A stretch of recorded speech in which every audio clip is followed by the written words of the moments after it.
Pria ini telah menghasilkan lebih dari $10.000 per hari selama beberapa dekade, tapi hidupnya lebih buruk dari seorang gelandangan. Dia menggunakan sikat gigi bekas sebagai sisir dan cermin untuk merias wajahnya, terbuat dari 800 gunting kuku bekas. Yang lebih aneh lagi, dia menggantungkan banyak botol air mineral di udara dan membuat lubang di bagian bawah botol. Dia menikmati mandi dengan sangat mewah. Setelah membilas diri, pria itu memulai olahraga pagi hari, tapi tempat di mana dia melakukannya bukanlah sebuah taman. Itu adalah sebuah tangga yang sempit dan kotor. Setelah berolahraga pagi, pria itu berlutut di depan tas sekolahnya yang berwarna merah dan berdoa. Ekspresinya sungguh-sungguh. Dia tidak berani menunjukkan rasa tidak hormat. Tas itu selalu disegarkan setiap hari, dan jika suatu hari tidak, pria itu hampir mati. Setelah berdoa, dia memasukkan minuman ke dalam tas dan meletakkannya di dinding. Lalu dia mengeluarkan segepok uang dolar dan meletakkannya di atas tumpukan uang kertas di sudut. Meskipun pria itu telah terjebak di sini selama 35 tahun, tapi pikirannya tidak meledak. Dengan berolahraga hari demi hari, dia mengubah dirinya menjadi orang yang kuat. Sebaliknya, gambaran pria tua di lantai atas adalah kebalikan dari dirinya. Orang tua itu sudah lama putus asa. Setiap hari dia menjalani kehidupan yang membosankan. Dia hanya makan,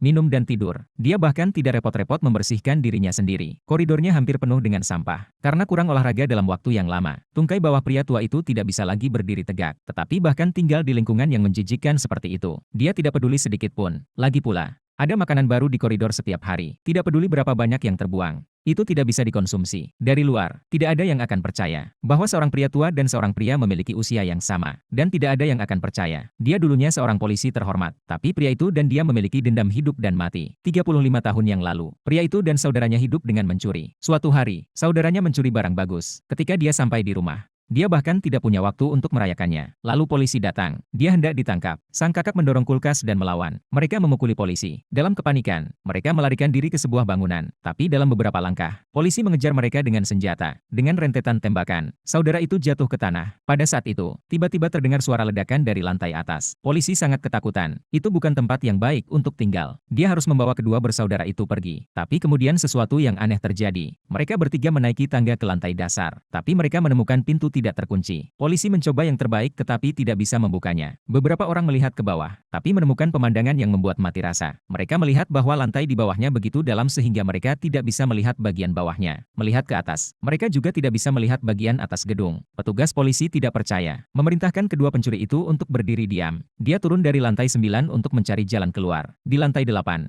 pintunya masih terkunci. Dia mencoba mendorongnya. Pintu itu seperti dilas ke dinding. Tidak ada gerakan sama sekali. Polisi itu memiliki firasat buruk. Dia buru-buru mempercepat langkahnya menuju lantai bawah. Tapi semua pintu tertutup. Tidak peduli bagaimana dia mengetuk dan berteriak. Tidak ada jawaban dari sisi lain pintu. Seolah-olah para penyewa telah lenyap. Seluruh bangunan itu sangat sunyi. Polisi itu benar-benar panik. Dia terengah-engah. Mereka tersandung ke lantai dasar. Dengan putus asa menendang pintu dengan kakinya. Dia ingin meninggalkan gedung aneh ini secepat mungkin. Tapi yang lebih aneh lagi belum datang. Dalam kepanikan, polisi itu secara naluriah terus berlari ke bawah. Dia tidak memperhatikan nomor bangunan di atas kepalanya. Sampai dia melihat dua saudara yang sama. Kemudian ia menyadari. Dia kembali ke lantai 9. Hal-hal aneh terjadi satu demi satu. Polisi itu menduga bahwa dia mungkin terjebak dalam ruang melingkar. Dia mengeluarkan sebuah kunci dan melemparkannya ke celah di tangga. Namun tak butuh waktu lama. Kunci itu jatuh dari atas. Ini adalah akhir dari cerita. Di tangga tak berujung ini, tidak ada yang tahu berapa lama dia akan terjebak. Hanya dengan makanan dari mesin penjual otomatis. Aku takut sulit untuk bertahan hidup selama seminggu. Melihat saudaranya kehilangan darah dan tidak sadarkan diri. Pria itu mulai mencari persediaan medis. Tapi dia tidak menemukan apa-apa. Dalam keputusasaan, dia memegangi kepalanya dan tertidur lelap. Ketika dia terbangun lagi, dia menemukan bahwa saudaranya telah meninggal dunia. Sementara pria itu berduka. Polisi di belakangnya melihat sesuatu yang tidak biasa. Dia mengambil makanan dari mesin penjual otomatis. Roti yang telah dimakan sebelumnya muncul kembali. Bahkan barcode-nya pun sama. Hal ini benar-benar menghancurkan pertahanan psikologisnya. Bahkan makanan di neraka ini tidak ada habisnya. Sepertinya dia benar-benar tidak bisa keluar. Setelah 35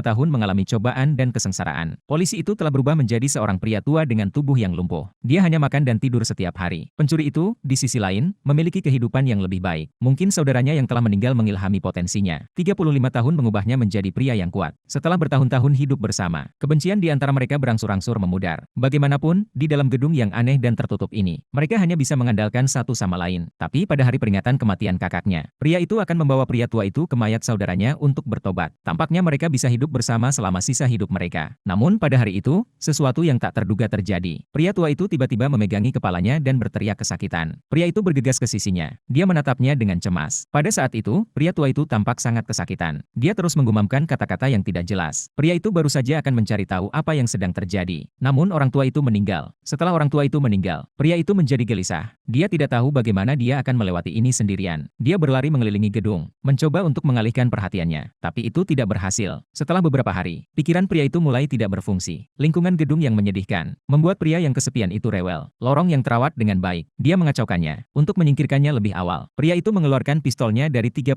tahun yang lalu. Dia berteriak kesakitan dan memasukkan laras pistol ke dalam mulutnya. Tapi tidak peduli seberapa keras dia mencoba, dia tidak bisa menarik pelatuknya. Setelah bertahun-tahun, pistol itu telah menjadi rongsokan. Akhirnya pria itu menyadari dengan putus asa bahwa dia tidak akan pernah bisa lepas dari siklus bangunan. Pada saat yang sama, di sisi lain, siklus yang sama terjadi. Pria itu sedang mengajak keluarganya jalan-jalan. Di sebuah pom bensin, dia beristirahat sejenak. Putrinya yang haus ingin minum air. Pria itu memberinya segelas jus. Karena gerakan kecil ini, akhirnya menyebabkan kecelakaan besar. Di jalan, wajah putrinya menjadi pucat. Sang ibu menoleh untuk melihat. Hatinya dalam keadaan cemas. Karena putrinya terlahir dengan asma. Setiap reaksi alergi, dia bisa saja mati lemas. Dia segera meminta ayahnya untuk menghentikan mobilnya. Dia mencari di dalam tas ranselnya untuk obat-obatan darurat. Di tengah-tengah semua kekacauan itu, ayahnya tidak sengaja memecahkan semprotan yang dibawanya. Sang ibu menggeledah semua tas ransel, tapi dia tidak bisa menemukan obatnya. Inilah akhir dari cerita tersebut. Pasangan itu harus berbalik dan pulang ke rumah untuk mengambil obat. Dalam perjalanan pulang, mereka terus berdebat. Mereka tidak menyadari bahwa ada sesuatu yang salah dengan rambu-rambu jalan. Anak laki-laki itu sepertinya merasakan sesuatu. Dia ingin memperingatkan mereka. Melihat kedua orang tuanya bertengkar hebat, tapi dia menyimpan kata-katanya untuk dirinya sendiri. 2 jam kemudian, mobil masih melaju di jalan yang lurus. Sebagai seorang pengemudi berusia 30 tahun, ayah merasakan ada sesuatu yang tidak beres. Ibu selalu curiga bahwa dia mengambil jalan yang salah. Dia menuduhnya tidak bisa diandalkan. Sementara mereka berdua mengobrol, mobil melaju kembali ke pom bensin sebelumnya. Pasangan itu panik. Mereka mengubah arah dan mempercepat laju kendaraan untuk melarikan diri. Dalam sekejap, waktu sudah menunjukkan pukul 7 sore. Tapi saat itu masih siang hari di luar mobil. Mereka tidak punya waktu untuk peduli dengan cuaca. Mereka hanya ingin pulang dan menyelamatkan putri mereka. Namun tak lama kemudian, mobil itu melewati papan iklan lagi. Sang ibu sangat cemas. Dia tidak bisa lagi mempercayai penilaian ayahnya. Jadi dia mengeluarkan putrinya yang sekarat dari mobil. Dia meletakkan putrinya di tanah dan menolak untuk pergi. Kecurigaan sang ibu yang berulang-ulang. Sang ayah sangat marah. Dia bergegas pergi ke padang gurun untuk mencari tahu apakah dia salah jalan. Sang ayah pergi dan tidak pernah kembali. Saat itu, putrinya sangat terkejut. Sang ibu yang cemas tidak bisa menunggu lebih lama lagi. Dia memutuskan untuk meninggalkan suaminya dan pergi. Namun, hanya beberapa ratus meter di jalan, anak laki-laki itu menangis dan berkata, "Denyut nadi adik saya telah hilang. Kita harus berhenti dan menyelamatkannya." Mendengar ini, saraf ibu yang sudah rapuh benar-benar runtuh. Bukannya menghentikan mobilnya, dia menampar dirinya sendiri dengan marah. Berpikir dia bisa bangun dari mimpi buruknya. Kegilaan ibunya membuat anak itu kecewa. Dia mendorong pintu mobil hingga terbuka. Dia mengangkat tubuh adiknya yang dingin, tanpa menoleh ke belakang. Dia berjalan ke arah yang berlawanan. Sayangnya, sang ibu tidak menghentikan kepergian anak itu. Dia bersikeras bahwa itu semua adalah ilusi. Segera setelah dia terbangun kembali, putra dan putrinya akan kembali padanya. Anak laki-laki itu, di sisi lain, dia melihat ayahnya yang telah pergi dari barat, telah kembali dari timur. Mereka berdua benar-benar putus asa. Waktu berlalu, 35 tahun berlalu. Ayah saya hidup dengan makanan sampah dari pom bensin. Sang ayah telah menjadi seorang pria gemuk. Tapi anak laki-laki itu tidak mengikuti arus. Dia mendaki gunung dan berolahraga setiap hari. Dia tidak pernah makan junk food. Sebaliknya, dia hidup dari karunia alam. Suatu hari, ibunya meninggal secara tiba-tiba. Anak laki-laki dan ayahnya menguburkannya secara diam-diam. Pada saat itu, sang ayah tiba-tiba menderita sakit kepala yang parah. Dia terus menggumamkan kata-kata yang tidak jelas. Sebelum anak laki-laki itu tahu apa yang terjadi, sang ayah meninggal 35 tahun yang lalu. Saat dia berusia 10 tahun. Ayah dan teman-temannya mendayung bersama. Karena tukang perahu membuat kesalahan kecil. Dan temannya tenggelam. Dia dan tukang perahu terapung-apung di atas air selama 35 tahun. Ketika tukang perahu itu sekarat, dia teringat 35 tahun terakhir. Dia terjebak di sebuah kereta api. Tukang perahu telah memperingatkan ayahnya untuk tidak naik ke mobil merah. Ternyata, dia tidak mendengarkan. Dia terjebak di jalan selama 35 tahun. Ayah yang sama yang mengatakan kepada anak itu, "Jangan naik ke mobil polisi. Kalau tidak, dia akan terjebak di siklus berikutnya." Dan benar saja. Beberapa hari kemudian, sebuah mobil polisi muncul di jalan raya. Anak laki-laki itu sepertinya sudah lupa dengan nasihat ayahnya. Saat dia membuka pintu, dia benar-benar amnesia. Anak laki-laki itu mulai mengikuti instruksi dalam buku tersebut. Dia memotong rambutnya dan mencukur jenggotnya, berubah menjadi seorang perwira polisi. Pada saat ini dia menerima sebuah misi. Dia akan menangkap 2 orang pencuri, 2 karakter dalam film. Sebenarnya, mereka adalah cerminan kehidupan yang sebenarnya. Dalam menghadapi kesalahan, kaum muda dapat dengan cepat menyesuaikan diri. Sementara orang parubaya dan lansia merasa sulit untuk keluar dari kesulitan mereka. Seiring bertambahnya usia, mereka telah lama melupakan orang-orang dan hal-hal yang dulu layak diperjuangkan.